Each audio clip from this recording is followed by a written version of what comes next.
Okay, welcome to the Medisun Podcast. Today we have our first repeat guest, Cameron Borg. Cameron is a qualified nutritionist, pulmonary scientist, avid researcher, scientist, podcaster, and he has one of the best, if not the best, health exploration podcasts out there, the Ricci Nutrition Podcast. I highly recommend that you go check that out. He has some really, really great guests on there. Cameron, thank you so much for coming on. What an intro. Thank you. Appreciate it. Yeah, so as I was saying before we started recording, I really enjoyed diving into your Substack, and kind of where your mind has been going recently. And so I'm super excited to have a chat with you today and dive into some different stuff. But so how is life in Sweden? We just touched on it again briefly, but what do you do to prepare heading into a dark winter? What are some lifestyle changes you're implementing? I can't say I'm the best at it, to be honest. It is very difficult. And I think last winter it was really just trying to get through it and try Hmm. not to think about it. But this time around, I'm really going to try and embrace it. Yeah, just try and do the same things that I was doing last time. Embrace, being, a little bit dark and a little bit cooler.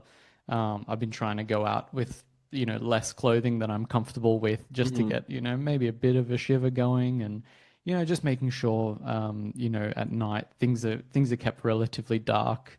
We've just moved, so it was quite nice changing all the bulbs to incandescents and stuff. So that's always a bit of a bonus when you can control your environment pretty well.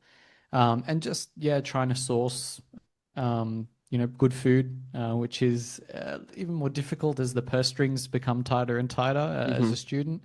But yeah, just trying to get local stuff as much as possible, which is not always easy, particularly during winter. Like you can't grow anything here during winter, Hmm. so it's tough. But I think you just have to sort of lean into it. I need to get a replacement lamp for my sauna bulb. I think that was the main way I got through winter last time, just having one of those 250-watt chicken lights. Hmm.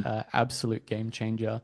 To have a nice warm like red light therapy bulb that has broadband emissions. I tend not to use my LED panel that much Hmm. because I much prefer the broadband emissions. Um, and yeah, I think just embracing being indoors a little bit more and spending time with people and having the occasional cinnamon bun, even though Hmm. that's probably not the best thing. But yeah, it's just totally different to what I'm used to. But yeah, people in Scandinavia live longer than, Hmm. in Australia where I'm from. So Yep. clearly they're doing something right. And yeah, I think it's just trying to do the best with what you've got. I've got, my tins of cod liver ready to go. Hmm. Not the most palatable thing in the world, but I'm not really keen on doing the whole vitamin D supplement thing. I didn't do it last winter and I was fine. Cod liver and cod liver oil have been used here for a long time. And cod, I eat fish as much as I possibly can. Hmm. Um, but yeah, there's plenty of things you can do, but just trying to mimic what nature's trying to tell you to do is usually the best way to go. Yeah, and I'm curious, did you regular check your vitamin D levels at all throughout the winter, last winter?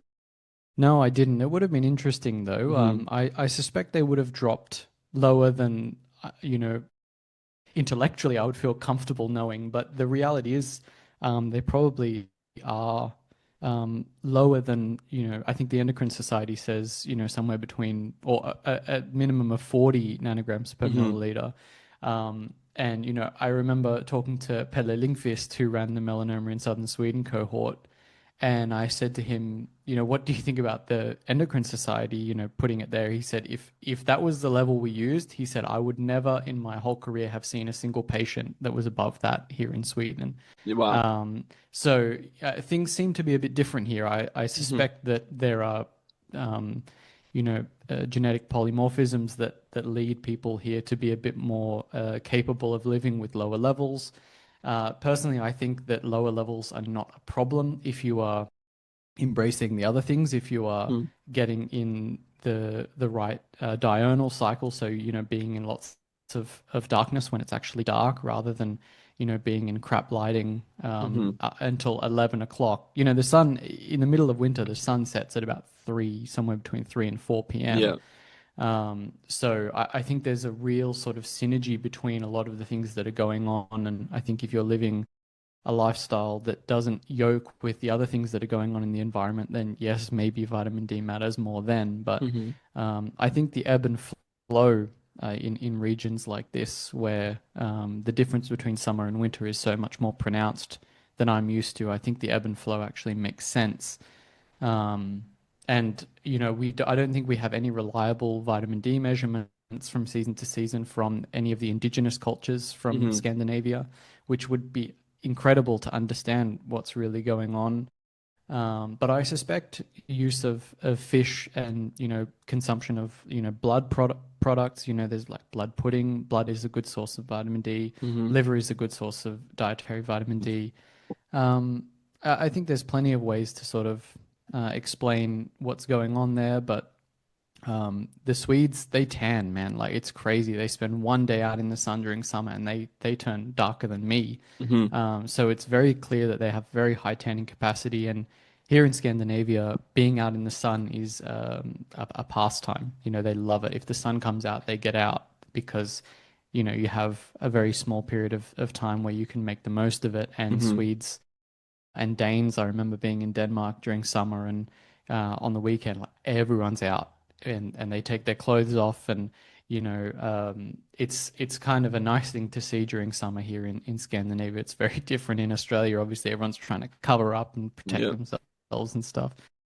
Yeah, that being said, at the same time, melanoma is one of the fastest growing cancers in Scandinavia, Mm. which is quite telling. Yeah, I never checked my vitamin D. I didn't. Well, first of all, I didn't really. I haven't been to the doctor yet here, so I actually don't know how it works. I would love to get some labs just Yeah. out of curiosity, but yeah, hopefully I can get through my time here without having to be in a doctor's office. That would be nice. Yeah, I try and avoid that at all at all costs. Not because I mean I just if I feel Mm. good, I feel like there's no need. But I've heard a few people reference melatonin as kind of pick up the slack where vitamin D is lacking in the winter. So I think how important is it to embrace the dark during winter? I think from a logic perspective alone, that would make total sense. There's probably all of these different axes that are swinging with the seasons as Hmm. vitamin D goes down. Other things are going up, and there's a whole lot of balance that's going on. And I suspect that when you're not giving your bodies the signals that are going on in the environment that you're in, that all of that sort of falls apart. And I suspect that's really what's happening. It's very difficult, like when the sun's setting at like 3:30, and you've got stuff to do still. Hmm. It's very difficult to keep it you know, dark. But I think the good thing about being able to control your own light environment is using incandescents, putting lamps on the ground so that the light's coming from below you rather than above you. Hmm. Um, I try not to use blue blockers too much because particularly if I'm using incandescents, like if I'm out and I don't have control over the lighting environment, I wear blue blockers when it's dark all the time because Hmm. I don't want my eyes to get cooked. Basically, some candles, incandescent lights. Just try and keep the brightness low. I think screens can be a real disruptor at Hmm. that time as well. Uh, but yeah, it's not easy when the sun sets so quickly to keep it dark, but keep it as dark as possible. Cover your skin as Hmm. well. Probably not as important with incandescents, but still, you want the signals to be coming through as close to nature as possible. But yeah, it's difficult when it gets dark so early and you've actually got stuff to do. But Hmm. generally, you're probably going to bed earlier as well. And the flip side of that during summer is pretty crazy too, because the sun's setting at like 11 p.m. and you're Yeah. eating, you just lose track of time. You're eating dinner at like 9 o'clock. Yeah. But yeah, for as someone who's come from Sydney, where you don't get these big swings, between summer and winter like you do here. It's been quite an interesting experience. I'm curious about blue blockers as well. You have probably the best take on it, I would say, because I've been trying to down regulate how much I'm using them. Like you said, like when you can use incandescence at night rather than use blue blockers. Obviously, there's certain times when you have no control over the environment, but I know that pretty much what I've gotten from you is that any single wavelength of light into the eye is kind of an improper signal. So I'd like you to, I mean, just explain a little bit, like how can you overuse blue blockers and what's really happening if you use them too frequently or there, I mean, if you have is a orange pair better than a dark red pair? There's kind of a lot of nuance even to this issue. Yeah, and I couldn't agree more. And I think you hit the nail on the head. Anytime we're using blue blockers, we're also sending our bodies a very alien signal. You know, Hmm. monochromatic light is not something you get in nature. And you know, when you're using them, what you're doing is essentially engaging in a syntonic therapy. So, a fantastic book from 1991 by Jacob Lieberman, Light Medicine of the Future. He talks about using color therapy and how different colors impact people in different ways. It seems to have some sort of physiological effect that is highly individualized.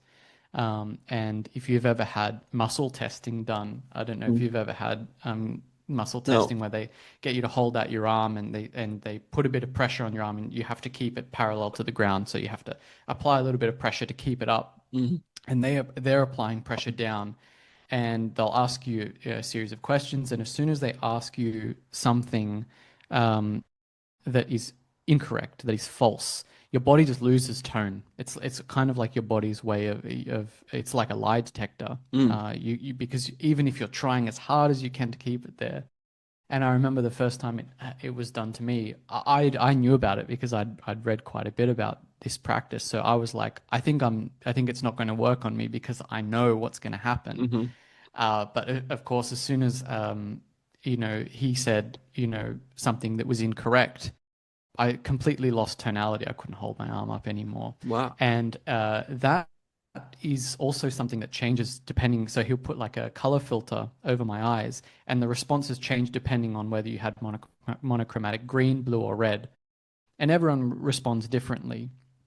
And I had always been thinking, ever since I read that book many years ago, that wearing blue blockers could potentially negatively impact a subset of the population, you know, in a negative way. Some people may not respond well to red. I don't know how it could be.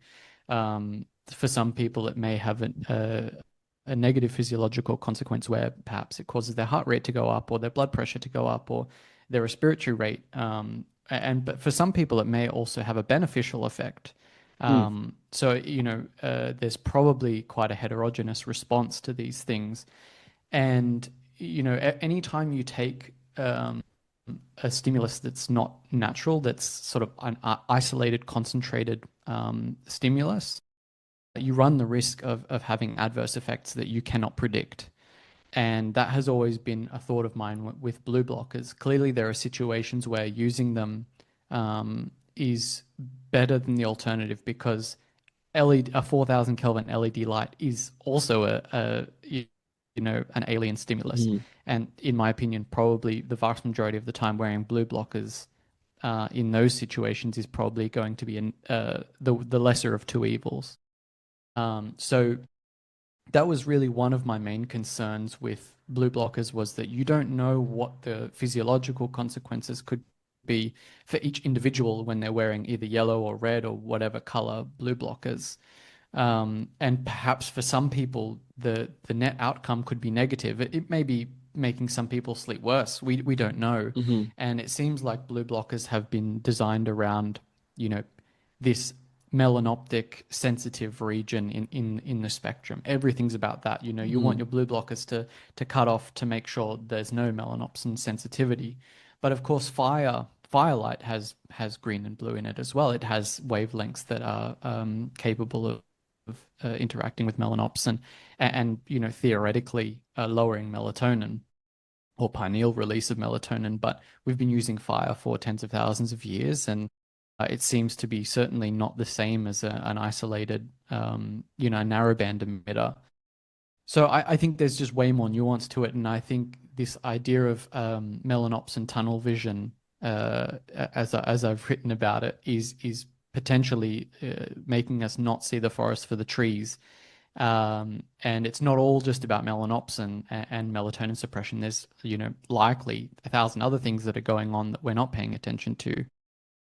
So that has always been something in the back of my mind that was like, maybe we should be a little bit more cautious about, these weird, monochromatic light that we're letting through our eyes with the blue blockers. The other thing is that I found quite interesting talking to Bob Fosbury was this idea, and it's so obvious when he told me that twilight, so right after the sun has set, essentially the primary color in the atmosphere is blue. You get this massive blue peak right at melanoptic sensitivity, right at 450 nanometers. The right after sunset, the almost the main is near infrared, but it's right up there as very, very close. Is right in this blue, and you can see this if you look at the sunset. You get all the orange and stuff, but if you turn around and look the other way, it's blue. It's completely blue. Yeah. And it seems like this blue of twilight is actually a very, very important signal to those types of chromophores to act as some sort of circadian signal. And if you put blue blockers on before that, then you're potentially cutting out the blue signal altogether. And who knows, that may have a detrimental effect on circadian rhythm. So, it's sort of, we're stuck between a rock and a hard place, really, unless you live somewhere with no artificial light or the ability to be away from artificial light, because you're trying to choose between, which one is the lesser of two evils. And it's a very difficult situation. But, I guess the main thing I wanted to get across writing about this was that there's nuance with these blue blockers. And just because a company tells you that they're good for your circadian rhythm doesn't necessarily mean, well, first of all, it doesn't necessarily mean that that's true for you. You may be someone who, for the color red or the color yellow, could have a syntonic effect on you that is negative. I don't know. It may be positive for you. You may feel great. Your heart rate variability may go up by being exposed to those colors through your eyes. I don't know. And then, if you're wearing them too early or missing that peculiar twilight blue peak signal, I don't know what the consequences of that could be, really. So most of my concern is based around the fact that I don't think we understand well enough how circadian rhythm is governed, and the importance of different signals coming from not just the sun, but the atmosphere as well, the scattering, and then what the impact of monochromatic light could be. I think that's something that hasn't been discussed enough, but it's spoken about quite a lot in Jacob Lieberman's book, and also Anadi Martel's book, Light Therapies, which is very interesting. His book is fantastic, talking about the impact of color therapy, and he actually has a few amazing color therapy devices that just show that these therapeutics actually really impact physiology. Yeah, it's really interesting. And my personal experience for a while, this was 4 or 5 months ago, I was almost using blue blockers as like, oh, I have my blue blockers on. I can do whatever I want, with like I can be on my phone.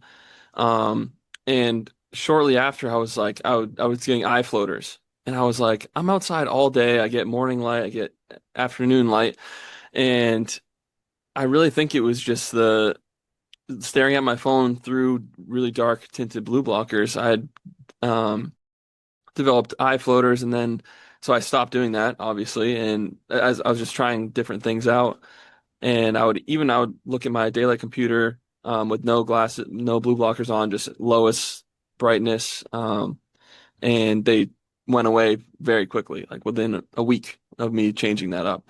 So I know it's anecdotal, but that really, and like dry eyes as well, that really opened my eyes to the fact that it's not necessarily one size fits all for everybody. And it's just listening to your body and trying different things out. That's kind of what this whole entire health space is about, is, figuring out what works for you. And also using logic. I think you don't need any sort of science background Hmm. to think, oh, maybe monochromatic light, that's just as unnatural as, being exposed to the narrowband peak of an LED, Yeah. in some ways at least. And also the thing with screens is their flicker, Hmm. which is the main reason I love the daylight. I think that their screen is not super narrowband as well. They have a quite a nice distribution of Hmm. spectrum. And the no flicker just for me makes all the difference. But yeah, interesting that you could note with the eye floaters Hmm. relatively quickly that kind of thing was happening. I really think these phone screens and stuff are absolutely so dangerous Yeah. with regard to the stuff that's being put out, not just the spectrum but also the flicker. Yeah, the flicker is big. I notice a huge difference when I avoid any type of flicker at night. It makes a big difference for me. I wanted to jump into entropy a little bit. This is out of my realm of knowing at all, but I think it's Mine good. too. Yeah, yeah. But I'm sure you can enlighten me a little bit. It's a good place to lay a foundation, I think, for the listener and for myself. Um, my base understanding is just a measure of randomness within energy. And what is your way of understanding it? And how is it applicable to something like the human body? That's a huge question. All right, how I want to talk about this. So, my my interest in this has come from reading Ilya Prigogine, um, who won the Nobel in '73 for his work on dissipative structures, or um, systems that are far from equilibrium. And he basically made the case that systems that are far from equilibrium are able to resist the pull of entropy, I guess you could say.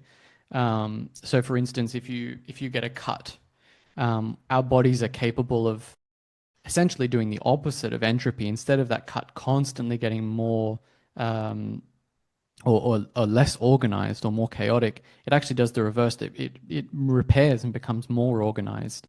And you could think of that being a negentropic process, which is a term coined by Schrödinger.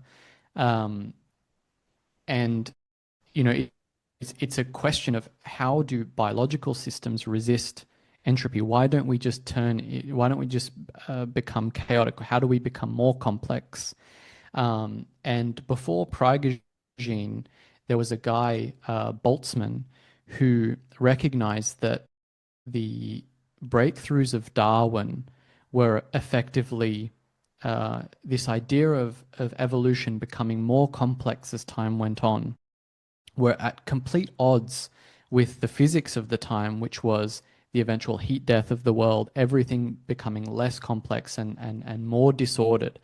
And his whole life, or his whole career effectively was spent trying to do with physics what Darwin did with evolution and biology, was to try and create a physics of evolution, a physics of increasing complexity, which is what we see in life. How are we able to stay so complex and resist the pull of entropy for such a long time? And this was all tied up in the philosophy of the time as well.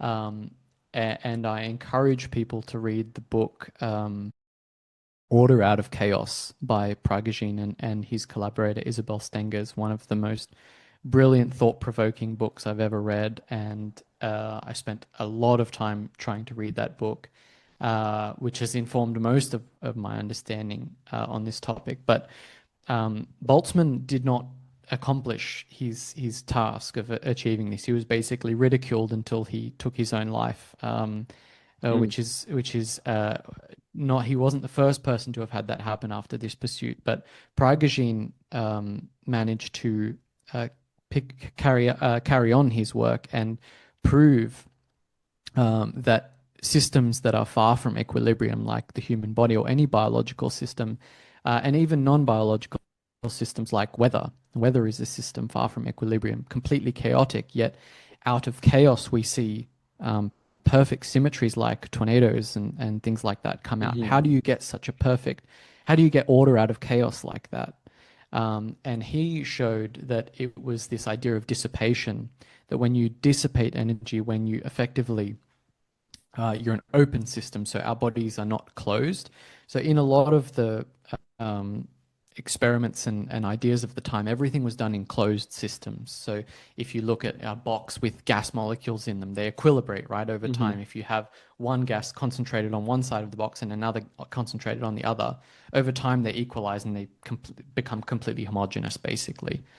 That's a closed system, though. The human body's not a closed system. So it seemed that, there was an essential fundamental piece missing about those simple closed models that weren't translatable to open, complex systems like the human body. And our bodies operate far from equilibrium. And Prigogine spoke a lot about how to maintain far from equilibrium, you needed to dissipate energy.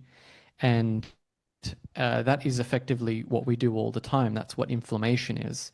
Mm. The cardinal signs of inflammation are, heat, right? That's dissipation, swelling, right? And what you see with inflammation is increased, biophoton emission. This is Hmm. also dissipation.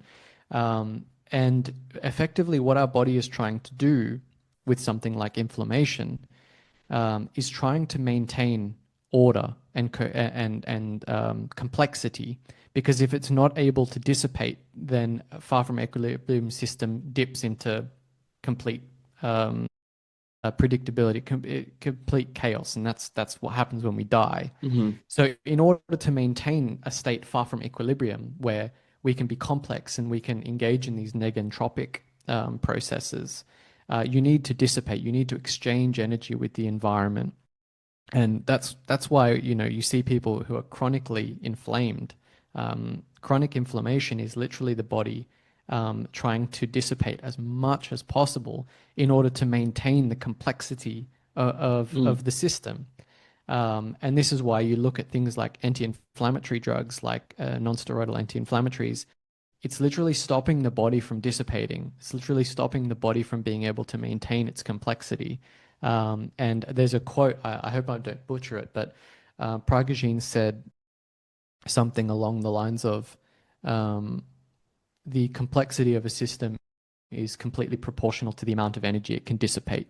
Mm. And that's why things like exercise is so good for us, because we're dissipating energy. We're able to maintain complexity more and resist the pull of entropy. And over time, things break down to a point where we're not able to dissipate anymore. And I've been thinking about this. This is completely speculative on my part, but sometimes you hear people who are, right on death's door. They've got, their family comes in to see them at the hospital because they know it's not long, Hmm. and right before they die, they have a period of complete, like, they sort of come back to life a little bit, and Hmm. they have these moments where they're completely lucid. And I thought maybe this is a point where the body just stops dissipating right before they die. And of course, when they're not dissipating, perhaps they get a semblance of function back before everything eventually just completely stops. Hmm. But yeah, that's just an idea I had. I've always found it very interesting that phenomenon is quite well documented. But entropy is something that I think even physicists have trouble identifying, Hmm. or very well defining what it is. And I'm sure I didn't do a very good job at explaining It's much what better it than I is. could do this. But essentially, for complex systems to maintain their complexity and resist entropy and to be negentropic, as Schrodinger put it, we need to dissipate Mm. energy, and that's done in a variety of ways. And I think one of the interesting ways in which it's done is biophotons, because uh, specific wavelengths of light, you can dissipate very specific amounts of energy. And by doing that with light, when people get sick, they lose more light. Hmm. You get a stronger biophoton signal for people who are chronically ill than people who are healthy. And to me, that's just a sign that the structure is breaking down and letting more light out in order to keep things going, keep the ball rolling. Like Hmm. that loss of energy is actually important for the system. Um, but yeah, I'm sure there are things I'm missing out in this discussion of far from equilibrium thermodynamics, which is essentially where all of this comes from. I'm still learning about it myself. I have to Hmm. reread a lot of that stuff because quite a bit of it goes over my head. But it's extremely interesting because it's so intimately connected with philosophy as well. And yeah, that's my best effort at the moment. I'm sure I will attempt on my Substack to write more about this in the future. I mean, it makes a lot of sense to me. And it kind of, as you're talking about this, it just makes me think of obesity. It kind of seems like that's just the body's attempt to continuously dissipate, and so you're gaining mass. Am I thinking about that correctly? I think so, and I think that's partly why there is a tendency when people are ill to deposit energy as adipose tissue because the energy has to go somewhere, and if Hmm. it can't be utilized, it actually needs to be put away. Otherwise, it can be dangerous, basically, and that's why there's this tendency to store energy as fat if you're unwell, if you're sick. Um, but yes, I think any sort of chronic inflammation, the inflammation is your friend. It's there to make sure things are basically held together as best as the body can. Um, so yes, it's very interesting, and I think this really underscores why things like exercise have such a robust effect on health. And it's because it's dissipating. Hmm. Because it's allowing you to dissipate energy and maintain complexity. So, um, and so the second law of thermodynamics is basically that entropy never reduces; it's always increasing. Is that right? The second law is intimately tied in with entropy because, yeah, it's basically talking about the tendency of systems to become less complex over time or more disordered Hmm. over time, and that's why there was this difficulty between the physics and the biology at the time because in from a Darwinian perspective, the complete opposite is happening. Yeah, things are becoming more complex over Hmm. time, and I think that's what fascinated me most about reading about the evolution of these ideas was because they were so intimately tied in with the philosophy of the time. Like scientific ideas would take off or not depending on the underlying philosophy that was taking place in the culture at the time. And I as a side note, I remember there's an interview with Ricky Gervais, who's a sort of a famous atheist, Hmm. and he said, "Oh, if we took away all the holy books and all the science, and we just let them come back, all the science would come back exactly the same, all the measurements would be the same, but all the religions would come back completely different." And that always bothered me because I thought science would not come back the same because science is so influenced by culture, Hmm. and we may have a situation where the culture influences the science in a way where we get a completely different science. And this is what happened between the East and the West. Science in the East is very different than the way we have cultivated science in the West, and that is driven by cultural differences, not by the fact that we're finding different measurements. It's the questions that we're asking, Hmm. and the questions that you're allowed to ask as well. So defined by the culture at the time that I think science could come back very, very different than the way we understand it now. So yeah, that was just something that I think about quite a lot with how we've got to where we are today. It's very, very contingent on the culture and the underlying philosophy of the time that science is determined by that. Absolutely. Couldn't agree more. And so is aging pretty much how well we are organizing entropy? That's kind of, I don't know.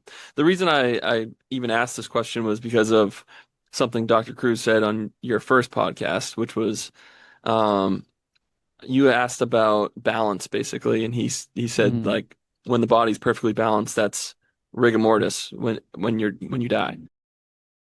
So to me, it kind of seems that entropy is directly tied to how we um, basically organize this chaos over time, not necessarily that we balance the things within us.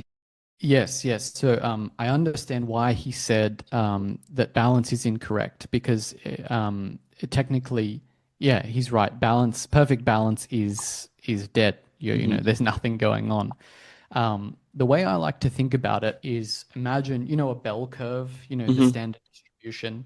I like to think, and I may be completely wrong about this and maybe want to regret giving this sort of analogy at some point down the track, but I've been thinking about this and imagine you have a standard distribution and on either end where it's completely flat, where you've got complete balance, you've got order and chaos on either Hmm. side. So that's not good. That's balance. That's death. But at the top of this bell curve, you're sort of balancing a marble. Imagine, and that's imagine that the marble is a complex system. Could be Hmm. a human body, it could be weather, whatever, any sort of complex, far from equilibrium system.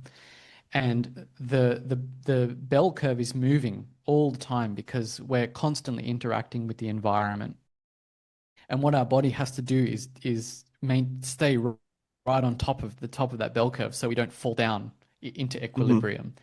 And that's what dissipation is doing effectively as the center of that bell curve is moving all the time because we go outside, it's colder, we're getting different light signals, all of these signals and different things that we're exposed to are changing where this center of this bell curve is going. Hmm. And we've got to continue balancing this marble on top and make sure it doesn't fall down.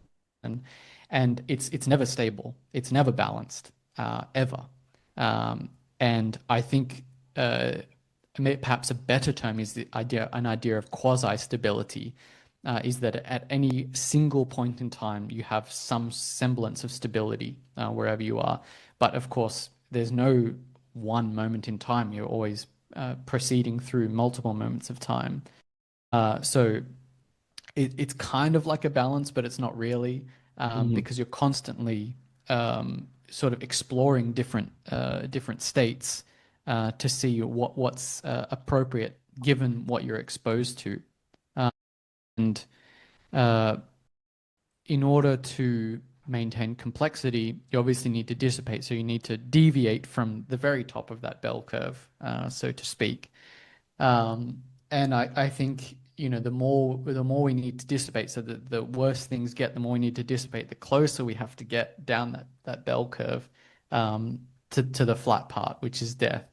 And that's no good. Hmm. You don't want to be, generally, you don't want to be dissipating that much, which is why I think, doing like an ultra marathon, not so good for you. Too Hmm. much dissipation, right? Yeah.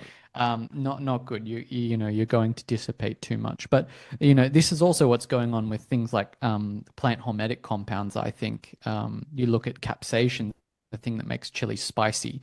Hmm. Um, very potent promoter of uncoupling, mitochondrial uncoupling, and of course, when you eat it, you get hot.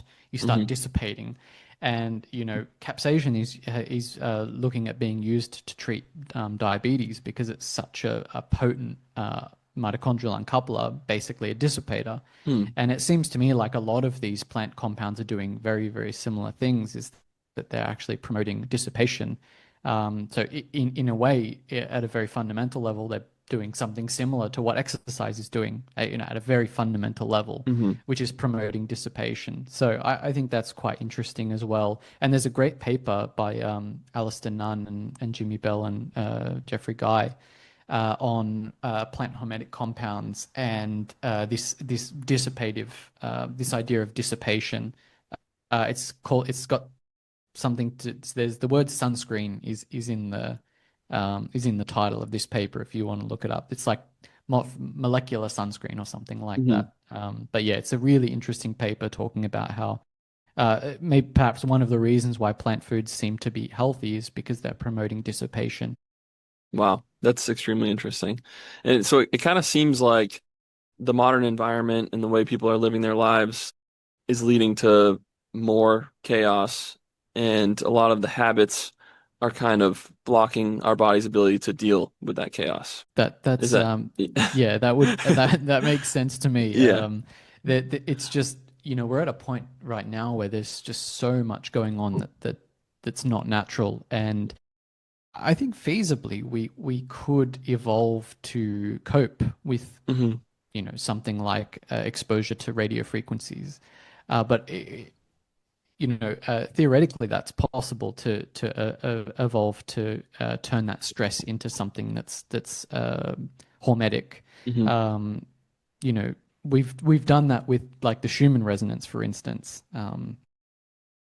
Turn something that's could be seen as stressful an input to the body to use it actually in a functional manner. Hmm. Um, and yeah, it just seems like we're being exposed to so much so quickly um, that to be fair, our bodies are doing an unbelievable job at maintaining some semblance of health in a Hmm. world that is, um, for all intents and purposes, probably unrecognizable to the biological system that is the human body, with all the synthetic chemicals and the artificial light and we're bathing in EMFs, and it is a remarkable testament to the human body that we're able to sit here with some brain capacity and have a conversation and go about our lives. I'm quite astounded that the human body can deal with so much torture, basically. But I think it just goes to show how systems far from equilibrium are capable of dealing with things, novel exposures.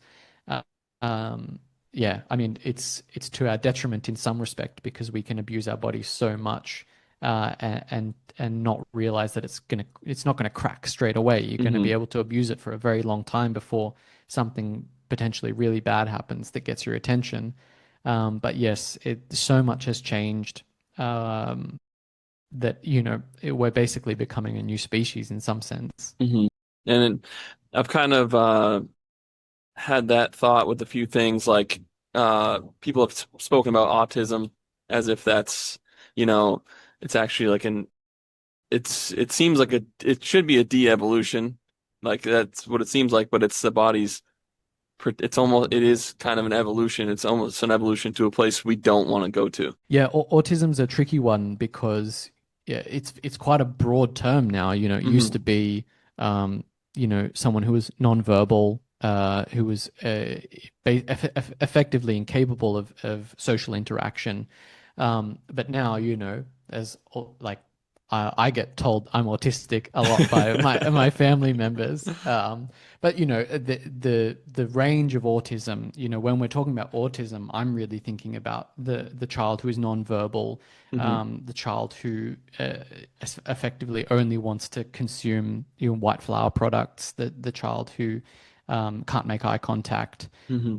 um, which is a real problem. And to me, these are probably at their core highly multifactorial diseases, probably centering around damage to mitochondria at young age, and probably to even during pregnancy as well. But yeah, I mean, there is of course, an argument for highly narrowed focus minds that develop um, that type of focus in small communities can be very, very beneficial Hmm. because you need people in a community that are capable of doing weird and wonderful things that the average person like myself can't do.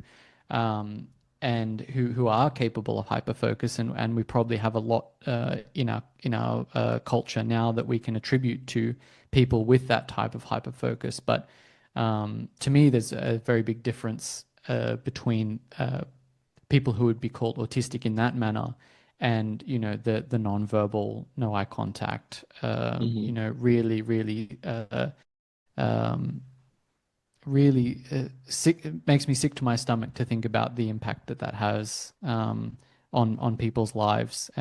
And yeah, we need to focus on figuring out how we can help the families who are in that situation. Fortunately, I think there are many things that can be done to help children who are autistic in that way. But yes, I think there it does point to an evolution of sorts. Hmm. Um, and yeah, I think there is value to people with hyper focus and very small but a small amount of things that give them a great deal of interest. Yeah, I think Hmm. there's an important role for people like that in society. And yeah, maybe I'm one of them. I don't know. I mean, there is like a lot of brilliance that comes out of those individuals, as we've seen over time. I mean, like someone like Einstein, it probably had some form of autism. But I want to jump over to another big, big topic, which is cancer. Um, we talked about it a little in the last podcast. And you essentially talked about it as cells losing track of self, their sense of time, their sense of location. Um, so where's your view now on cancer over, I mean, a year's gone by, but what is cancer on a cellular level, and how are these cells losing all of this sense of being a part of a whole organism? Yeah, I'm not sure my view has changed so much. I think, and I'm hoping to speak to guys like Mike Levin and Martin Mhm. Picard in the future and ask them about this directly. I want to know what they think. But it does, to me, still seem as though perhaps a good way to understand what cancer is to realize that they have lost contact with the community of cells around them, and they no longer realize, for whatever reason, that they're part of an entire organism, and they think that they're the last cell left. And if you think, okay, a cancer cell thinks it's the last cell left, all of its behavior becomes logical, right? Of course, Hmm. a cancer cell is going to behave the way that it is if it thinks it's the last cell of the organism left. Um, and one thing I have learned relatively recently, and again, it's one of those things, it's like, oh, that's so obvious now that I read it, but I didn't know it before, was that the reason there is this characteristic switch to Warburg type metabolism where the mitochondria aren't using oxygen to generate energy, and instead you're using glycolysis in the cytosol, which is a much less efficient way to produce energy.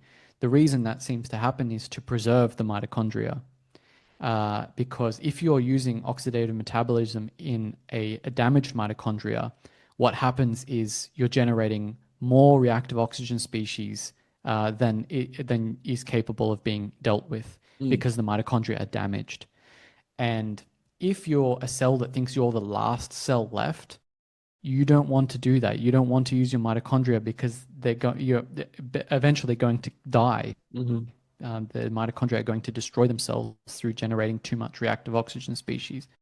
So it seems like what they do, this switch to Warburg metabolism, is effectively trying to preserve the mitochondria, saying, let's just shut those off. Let's try and keep them around.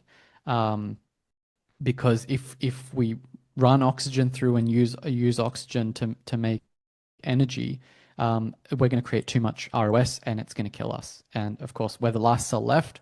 That would be bad, right?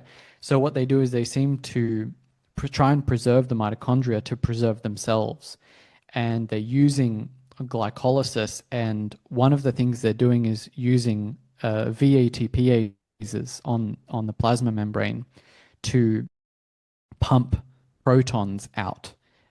You might have heard cancer can't grow in an acidic environment, in an alkaline Hmm. environment. Cancer is very acidic, and it's often stated that the reason that is because lots of lactate is produced by the glycolytic pathway, rather than what would normally happen with oxidative metabolism. And people think that the lactate is what's causing the acidity, but most of the acidity is being caused by this proton pumping by VATPases. Mm. And what happens is when the cells divide, they actually pump protons out and concentrate the levels of deuterium inside the cytosol, which acts as effectively a way in which promotes cell division.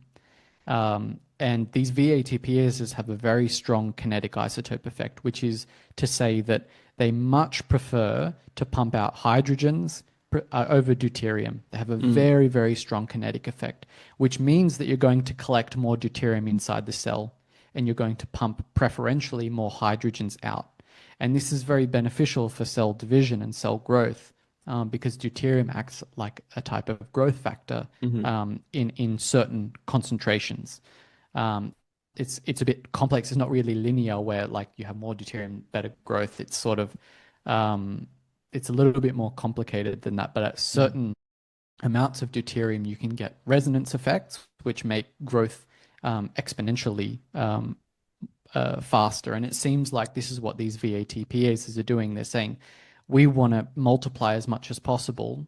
So what we're going to do is we're going to use these VATPases. We're going to acidify the extracellular environment, preferentially with hydrogen instead of deuterium, Hmm. which will allow us to hold the deuterium in, and we can proliferate more. Um, and all of like the fact that all of this is going on just speaks to me that this is a cell or a conglomerates of cells that really cannot tell that there are other cells around and that they are a part of a whole.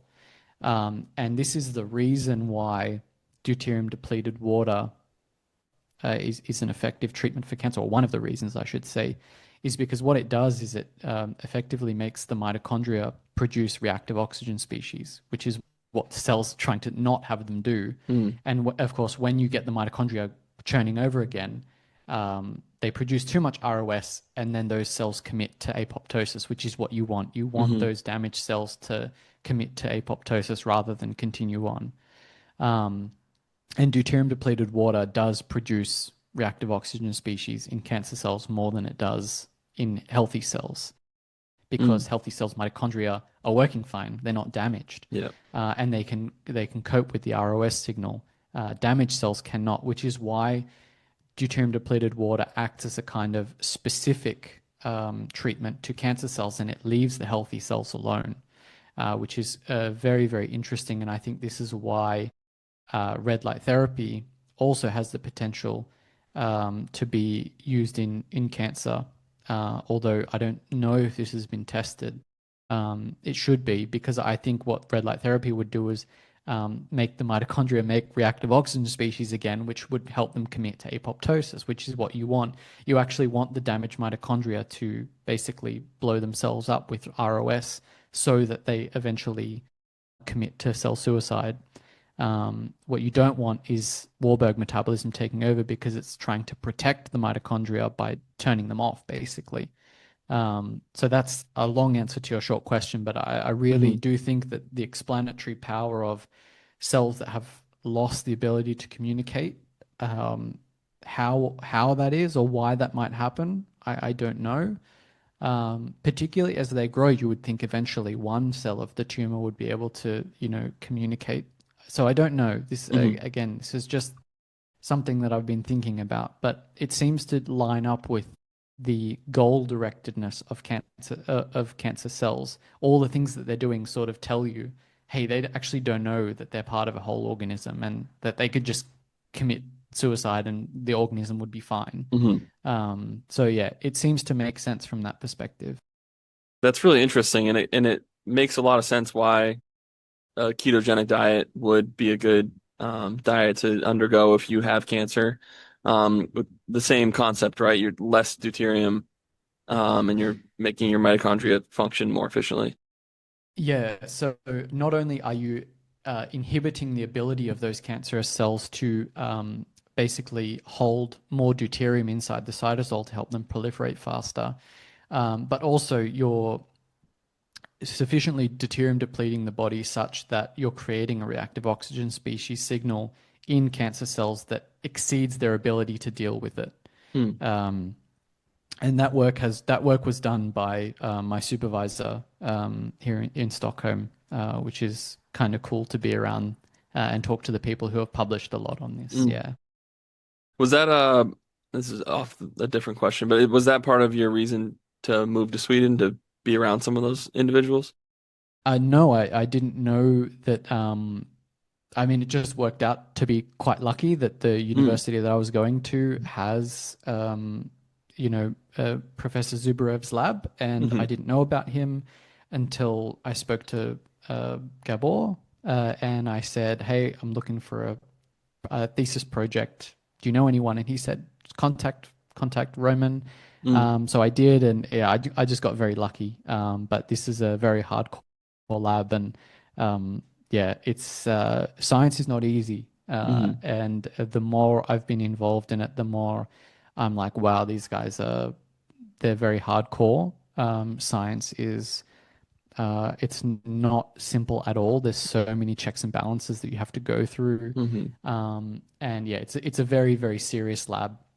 And if anything, it's just shown me that my my career is not one that's cut out to be a researcher. It's not for me. It is mm, very difficult. It's very demanding, and it's so far detached from nature, from what's going on in the real world. mm, It's bizarre. We're using. We use one specific strain of genetically modified E. coli, that's used for very specific conditions. We're using a very specific growth medium, to mm, make sure, all these different things. It's like so far detached from nature. So it's very strange for me, being a student who has read a lot about, this, and then coming into a laboratory position, knowing all the stuff that I know, it's you start to question so many things mm. about the processes that we use, and how translatable that is to the real world. Uh, so yeah, it's very interesting, but science is no joke.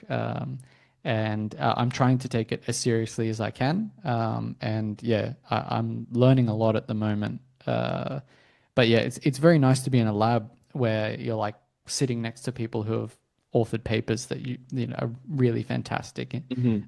And they're consummate professionals. I'll ask them, "Oh, what does this mean?" "Oh, I can't say because no one's done that study." I'm like, "Yeah, but speculate. I want to know what you think. I know no one's done that Yeah. study, but tell me what you think." They're very reticent to, go outside what is in the peer-reviewed literature. And Hmm. I'm all about, speculating, theorizing. I find it very interesting. But real scientists, oh, well, I can't say, I don't know because no Hmm. one's done that study. It's like, yeah, but make an educated guess for me. I mean, Yeah. I imagine that's part of it. It's almost, I mean, I understand it, but it's also probably holding back science a little bit. And that's why throughout time, people in philosophy and real scientists are always butting heads. Yeah, I love getting people on the podcast who are willing to say what they think. Hmm. I remember a great example is the Justin and Erica Sonnenberg at Stanford. They're like the Hmm. world's preeminent microbiome experts, and I was really excited. They had a book come out a while ago, and I bought it straight away. I was so excited, and it was the most boring book ever because they didn't speculate on anything, and all they did was write about stuff I already knew was in the literature. And then, you read a book by like Jeff Leach, who is a an anthropologist who worked with the Hadza, and Hmm. he did all that crazy stuff. He has a few great talks from Nourish Vermont, and his book was like fantastic because all he did was theorize and speculate, and tell you what he thought. And I thought, yeah, it's just a perfect example. Of course, you can't just theorize and speculate. Hmm. Work needs to be done. But I think making educated guesses and getting ideas out that way to the public are very important, as well. And there's a fine line. But yeah, I Hmm. like it when people are willing to, say what they think, even though there may not be sufficient evidence. Just Hmm. say what you think, and then say, "Here's why I think that." I think that's very valuable. I think that's why a ton of people get lost in Jack Cruz's work because a lot of what he's saying, you're like, oh, it makes perfect sense, but then it's hard to, it's so beyond the scope of what people are even doing that it's like it kind of gets tossed aside by a lot of mainstream individuals. And I've noticed too when you have Gerald Pollack on, you're always trying to pull at him to get some, like some theory out of him, and he's always a little hesitant to take that step, which is just part of being in his profession. Yeah, but Jerry's great though because Hmm. he actually does go out on a limb quite a bit, Hmm. and justify the reasons for it. There's no point just throwing things out without any justification. Hmm. The reasoning behind his positions is very clear, and he makes it very clear, which I appreciate greatly. Which is why I feel comfortable sort of pushing him a little bit more Hmm. on those ideas. But yeah, some people are a bit more willing to, say what they think and then justify it, and others, like to be a bit more cautious. And I Hmm. understand that, particularly if you're at, very high-ranking university, and you need to be careful with the things you say and stuff. As someone interested in science, not necessarily interested in becoming a scientist, Hmm. I like to hear what people are thinking, even if it has insufficient material backing it up. Hmm. And how do you think, obviously speculation again, but how do you think we bridge these worlds and kind of move some of this science that is there and it's readily available to us, but it's just not breaking into the modern medicine scene? I have no idea. You need to ask someone a lot more intelligent than me to figure this out. But I think a lot of it has to do with the way science is funded, and how it's done, and how publishing is done. Like the whole thing is just a mess. Like, Hmm. um, yeah, it's a real disaster. And I think the rise of people publishing on Substack, it's kind of a double-edged sword as well, because then, do you take that seriously or do you Hmm. not take that seriously? I mean, peer review is kind of a joke as well. How many peer reviewers actually going through all the details and, actually peer reviewing stuff?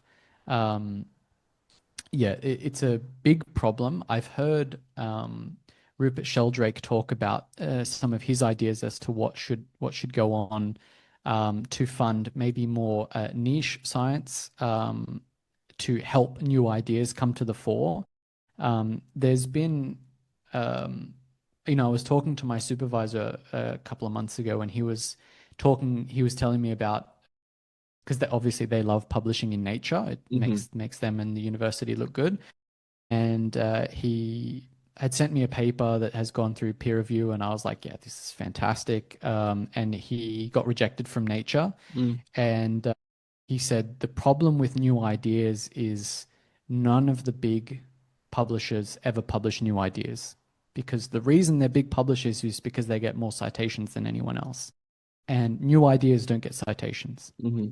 So, and I saw just yesterday, Nobel Prize winning work was first rejected by Nature. Um, I think something like 90% of Nobel Prize winning work is not published in large journals initially, because they don't get citations. Mm. Um, and we need a way to get new ideas out, like you said.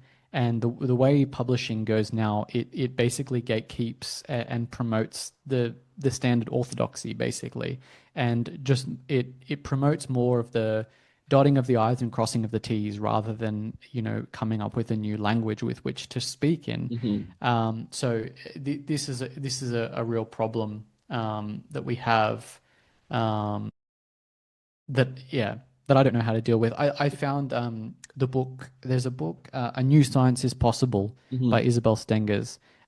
Difficult to read, translated from French, I think, or maybe she wrote it in English. Anyway, she's a philosopher, very difficult to understand. Took me ages to read that book, and Hmm. it's a relatively small book. But she speaks a lot about how to integrate people she labeled as science connoisseurs into the scientific conversation, as not to gatekeep, to effectively, you've got scientists up in their ivory tower who can't be questioned, Hmm. and we all just have to stand here and not be part of that conversation. She lays out a very, very interesting argument for integrating science connoisseurs, who I think maybe that's something that I would identify more with, rather than a scientist, someone who's interested in science and perhaps capable of having a conversation about it with Hmm. scientists. And I think that people in society who are not scientists should have a role in the conversation about what should or should not be investigated from a scientific perspective, and that's just not happening now. Hmm. You and I don't have a say in what gets funded, in what questions are investigated from the scientific community. So I found that book to be quite interesting. But I think in reality, the pessimist in me says that basically the whole system has to collapse. Hmm. And then it's going to be a free for all for a while, and then Lord knows what's going to happen after that. But I see things getting worse before they get better. Hmm. Um, and I've spoken about this with Bob Fosbury. He's like, why would I bother writing a paper and publishing it?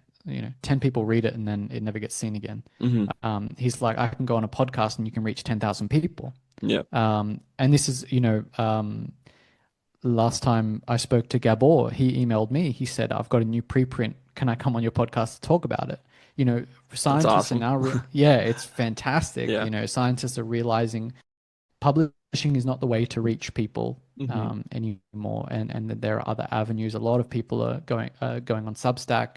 Podcasts are fantastic. Even posting on Twitter and LinkedIn Hmm. gets you more reach than you would otherwise get. So things are going to change. I suspect they'll get worse before they get better, but outlets like this are going to be the place I think people start flocking Hmm. to get information, which again is a double-edged sword, because there's people like Dave Asprey out there who are in my opinion bad actors, Hmm. um, but yeah, it's way too complex, and you need someone a bit more intelligent than me to figure out what to do. It's kind of a good segue into the world of supplementation. And like you said, there's a lot of bad actors, and something that's turned me off to it was just how mainstream supplements have become. Mm. How many people just they have no problem telling you to take 10 pills to start your day. Um, it's kind of morphed into just another leg of modern medicine almost. So what's your current view on supplementation? I know you have a similar mindset on it, but it seems like there's so much nuance that if you're taking no supplements and you feel really good, it seems like why mess with that? That's kind of where I'm at. I mean, I've been someone who, over the years has had to go through the whole, supplement, I love supplements, got to have Hmm. my supplements. I must admit, I've never taken a supplement that's had any sort of real positive impact Hmm. on me.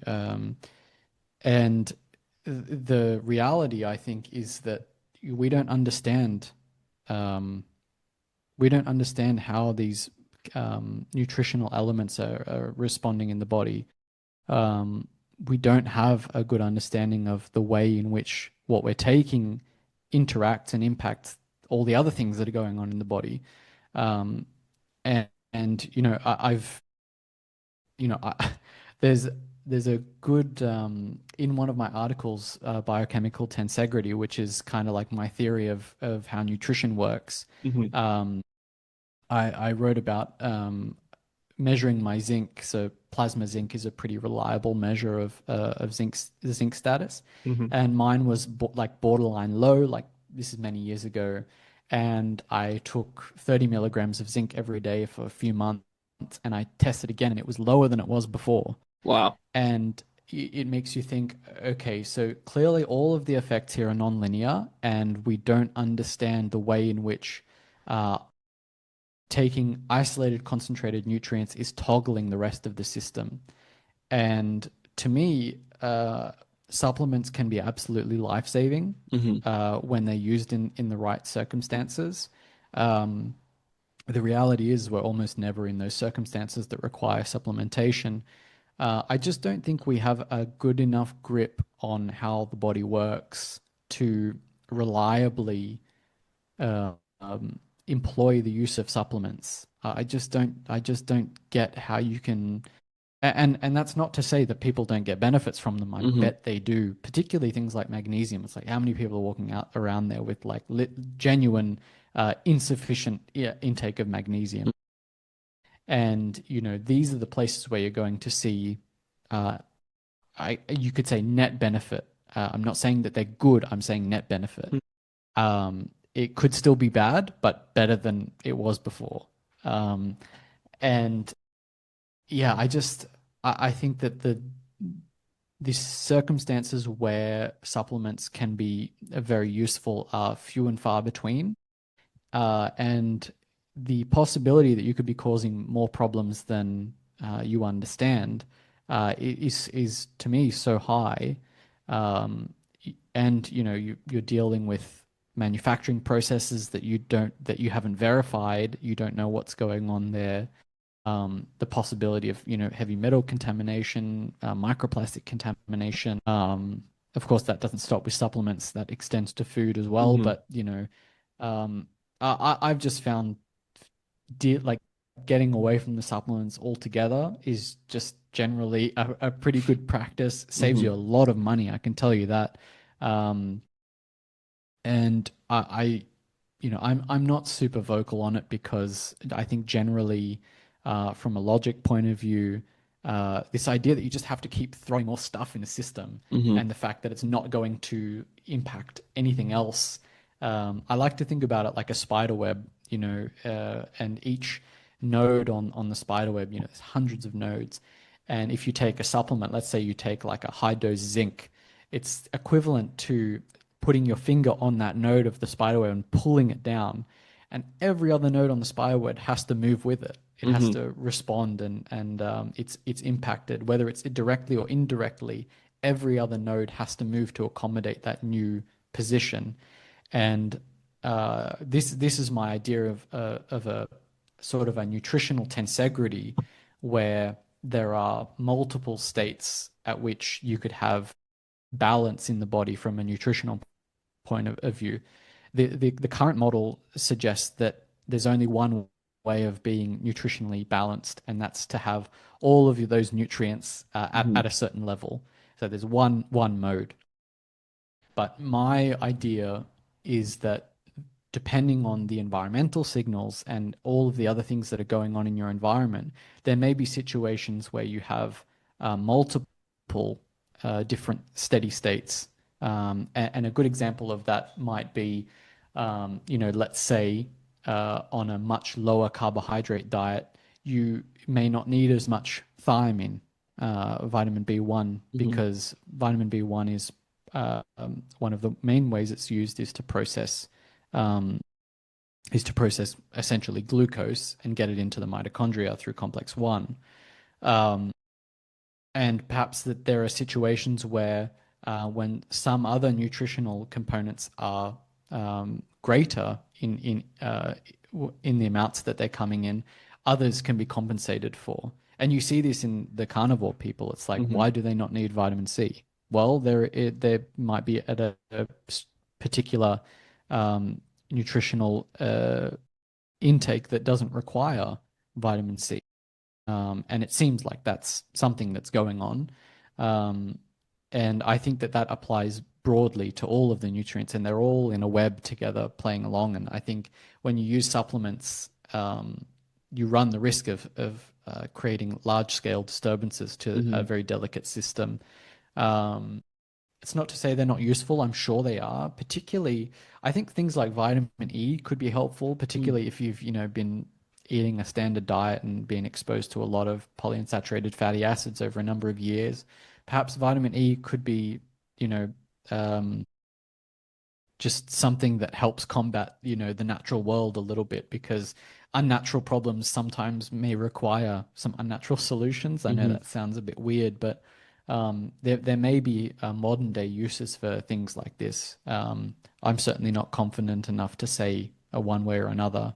But yeah, I think there's so much money to be made in supplements, and people are willing to market the hell out of them. Hmm. And people are generally willing to try the supplement route before anything else, because it's the same promise that the doctors and the pharmaceutical companies are giving.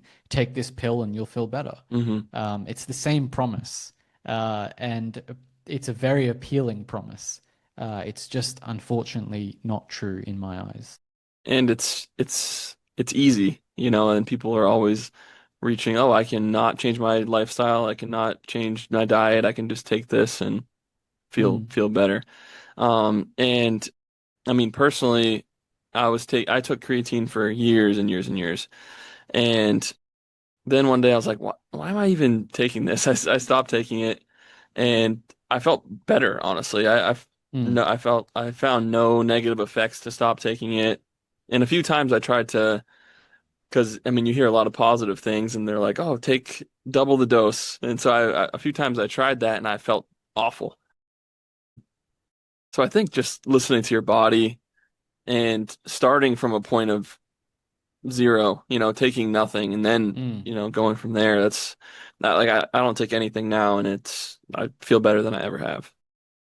Yeah, my question about creatine is why does supplementation have such beneficial effects in the research? Mm, That's a good question. Why do amounts above, or I guess you could say above physiological levels, yield beneficial effects? To hmm me, that screams there's something wrong with your environment. hmm And my question is, if you went out to the hard hunter gatherers and gave them creatine, would they experience any benefit from it? And I would say almost certainly no. hmm So whatever's happening with creatine, if you're getting a benefit from it, you might want to be asking if I'm taking a super physiological dose, something that I wouldn't, that has never been possible through an evolutionary hmm manner. And I see sometimes these sleep deprivation studies where they're giving them like 20 or 30 grams of creatine to make up for the cognitive deficits of sleep deprivation. I think that's a perfect example of saying, well, if you're getting a benefit, it's more of an indication that something's wrong with the environment, something else is wrong that this is making up for, because it doesn't make sense from an evolutionary perspective.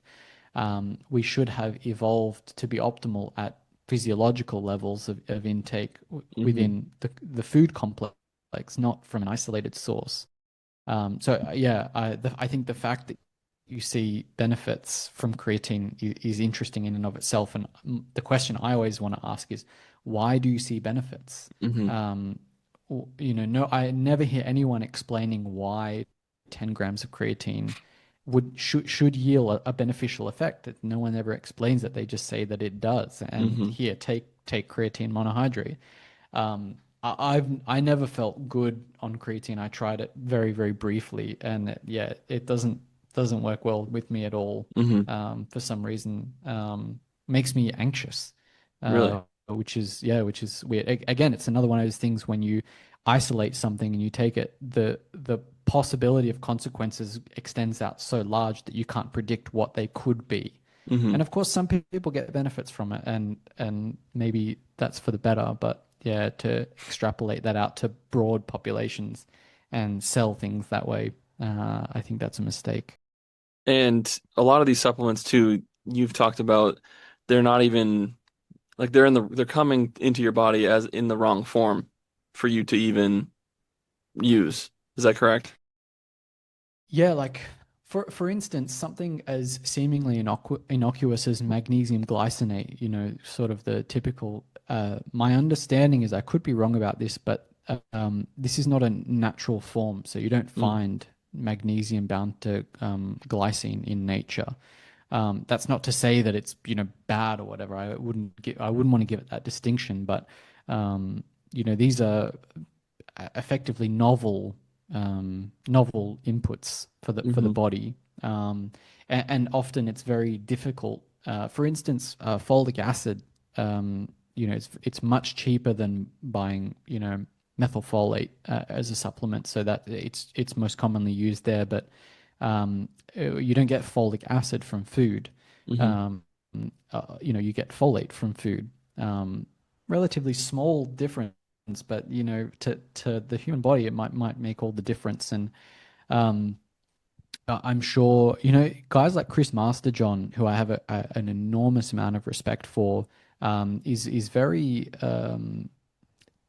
he's very confident on using supplements, and it seems like he is able to use them to a pretty good degree of success with himself and his clients.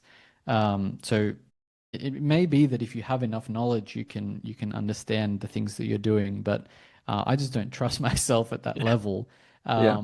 And yeah, I mean, every client I've ever worked with, not that there are that many, but they've all been like, yeah, took heaps of supplements, never did anything. I feel better now that I'm not taking any. I'm Hmm. like, yeah. And that's why they end up with at someone like me, because they've already tried all the people who are Yeah. selling them, 50 supplements, costing them thousands of dollars. And then they come to me and I'm just like, yeah, just don't take anything. Um, you know, you'll probably do better. But yeah, I Yeah. mean, form is a big problem. Yeah, I just don't think we can predict any consequences. It's so hard to predict in a complex system what something is going to do, and then you have intra and inter-individual differences. Like, a supplement may work great for one person but terrible for another. And then it may work really well for you today, but then 3 months from now, when the season's different or something else changes, it may be Hmm. terrible for you. So it's a really difficult thing to try and navigate, which is why I think the best thing to do is to just try and just eat well Hmm. and expose yourself to the right environmental signals. Yeah, I think that's a really good baseline to start at. And honestly, it's worked great for me and people who around me who've done the same thing. Mm. Um, Dr. Cruz alludes to using creatine and not I don't know. I'm confused about it, but so obviously when I'm talking to buddies of mine and they're like, "Well, why should I not take creatine?" Sometimes he alludes to it makes you not use the TCA cycle correctly. I was wondering if you could shed a little bit of light on that. Just because I'll read his posts 100 times, I just cannot wrap my head around it. No, I'm gonna have to plead the fifth on that one. Okay. No, I would not be willing to comment on that Yeah, without looking into it. I had to ask, but Yeah, I don't know. I don't know. Most of what Jack says is like I have to spend a year like trying to unpack, one yeah. thing. I think it was in our second podcast we really, or maybe the first one, we really spoke about non-equilibrium thermodynamics, and like that was like a year and a half ago. I'm still Hmm. still reading books and stuff about that. Like, it's not easy to follow what he says, Hmm. but my approach has been to try and learn it for myself and make the mistakes along the way. Hmm. I've found that that's really the best way to understand the things he says, is to try and pick something and spend a long time really trying to understand it. Um, and yeah, it takes a long time, but I think I'm just beginning to sort of wrap my head around it. But Hmm. it's hard work. He's been doing this for decades. So it's a little bit uh, crisper in his mind, Hmm. because he understands it a little bit more. Absolutely. And I don't want to take too much of your time, but before we wrap things up, I just wanted to ask where you're at in your like what's kind of the edge of your thinking at this time? What are some topics that you're most interested in? Uh, and where do you see your interest going into the future? Well, right now and probably for the next year, it's going to be very, very heavily invested in understanding stable isotope biology. So, um, just stuff involved with my current project, which fingers crossed I'll actually have a publication on if I can manage that. Wow, congratulations. Maybe. Don't congratulate me yet. Yeah. Only when it comes out you can congratulate me, because Lord knows I might just have to drop out because it's too hard. But Yeah. I think I'll be really trying to dig into stable isotope biology a lot and trying to understand. Like, I've just got a stack of papers. Like, I just keep printing papers and papers and papers to read, because it's a very rich field, Hmm. even though it doesn't really seem like there's much out there. People have been studying the effects of stable heavy isotopes like deuterium for almost 100 years now. Um, and going back and reading stuff from the 30s is fascinating. And the project that I'm working on is essentially trying to understand how organisms uh, fractionate. So basically, they take the isotopic composition of the food and they take the amount of isotopes that they want, and they are able to somehow um, get rid of the isotopes that they don't want. Mm. And it's and we don't know how that they're doing this. Like, how are they distinguishing between nitrogen 14 and nitrogen 15? Like it's such a minute difference, and it's almost certainly happening through quantum mechanical effects Mm. because that is really the only way you can explain the sensitivity. Um, but yeah, I mean, my project is looking at carbon-13 and nitrogen-15, so heavy carbon and heavy nitrogen, and how they're accumulated in bacteria and C. elegans worms, um, and basically to blow up the current paradigm. Uh, Stable heavy isotopes are very useful in archaeology and ecology to try and understand an organism's environment. So you can like use them as a signature of their environment. Mm. And it's been a very important thing to try and understand how the diet, the difference between the isotopic composition of the diet and the tissue. So the original assumption is that the tissue reflects one to one that of the diet, right? There's no isotopic discrimination whatsoever, but of course there is. We have a strong capacity to discriminate between light and heavy isotopes. Um, and then the question is, okay, well, in what tissues, what's the difference in different tissues? And there's this idea of a delta, so the difference between the diet and the tissue. And then, of course, you have all these different deltas for different tissues and then different deltas for different organisms. And it's so complicated. Mm. And there's been all this back and forth and these discussions between these researchers. And my supervisor recently published a paper saying that whole concept is done for. It doesn't work because there's not been nothing but argument about these deltas. And all it is that organisms seem to have a preferred level of stable heavy isotopes that they operate optimally at. And organisms tend to like to accumulate more nitrogen 15 relative to the diet. So they like to take in as much from their diet as possible, and they like to take in less carbon 13 than their diet, which is to say that their tissues are more enriched in nitrogen 15 than their diet and less enriched in carbon 13 than their diet. So Mm. there's this type of discrimination going on. And that if you feed an organism a lot of carbon 13, what they do is they try and offload as much as they can to compensate for that additional. And if you feed them less carbon 13 than is at that optimal level, they'll try and take in even more to try and reach this hypothetical unity point. And the unity is where the tissue is exactly the same as the dietary, the intake, Mm. which is almost never the case, right? There is a difference between the isotopic composition of the diet and our tissue. Right? For whatever reason, organisms like to have more nitrogen 15, less carbon 13, and depending on the tissue, and there's all this stuff going on. So my project is trying to prove that there are these specific unity points for carbon 13 and nitrogen 15, and that if you feed more, you get a proportionally greater response in trying to fractionate. That's a whole lot of word salad. I hope that made sense.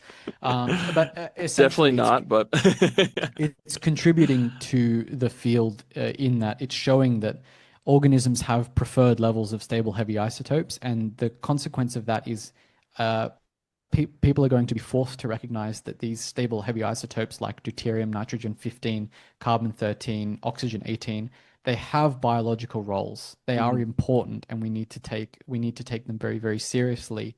And one of the reasons they have disproportionately large effects on biological systems, you might think, well, who cares if an organism is enriched, slightly in carbon 13?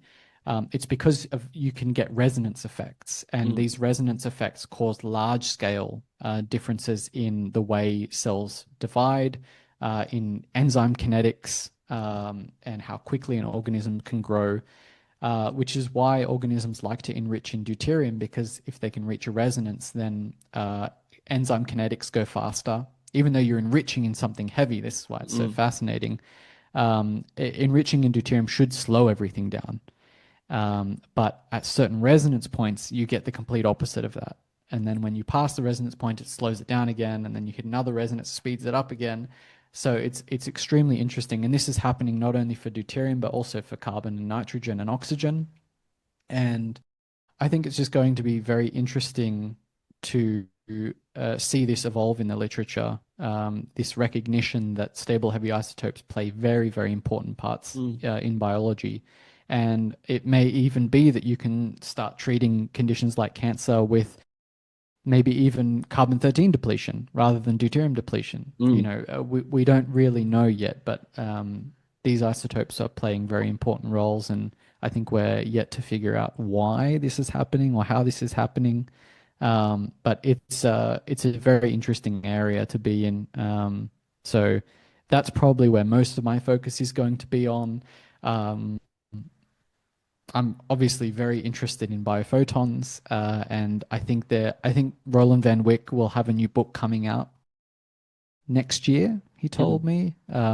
So that will be interesting. I still need to read Jerry Pollack's new book. There's just a stack of books that I need to read as well. But yeah, I think most of my interest is going to be there. But who knows? I'm hoping to speak to Stuart Hameroff soon about consciousness and microtubules and all that kind of stuff. So, um, yeah, long answer to your short question. Well, that's it's really interesting stuff. I'm excited for you to figure all that out so then you can explain it to someone like me me in the future. But thank you so much for taking the time to talk. I had a blast. This was awesome. My pleasure. I've been really looking forward to it. You're very good at this. Makes me makes me feel a little bit inadequate sometimes. My podcasting skills are not always up to scratch. So it's nice to be nice to have these conversations. It's very enjoyable. Absolutely. Thank you. I appreciate that. Thank you again. Easy.